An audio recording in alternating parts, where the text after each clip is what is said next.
আসসালামু আলাইকুম বন্ধুরা, আসেন আমরা সবাই ভাগ করে খাই। এই গরমে ফ্রিজে রাখা তরমুজ সেই স্বাদ, পেট ঠান্ডা হয়ে যায়। গরমের জন্য খুবই ভালো।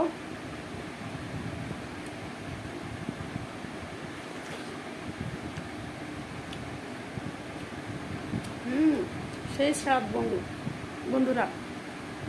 কি মধু মধু।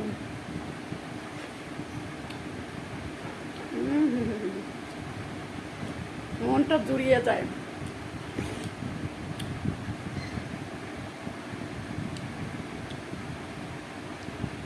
বন্ধুরা আসেন সবাই একসাথে খাই, চলে আসুন সাবার।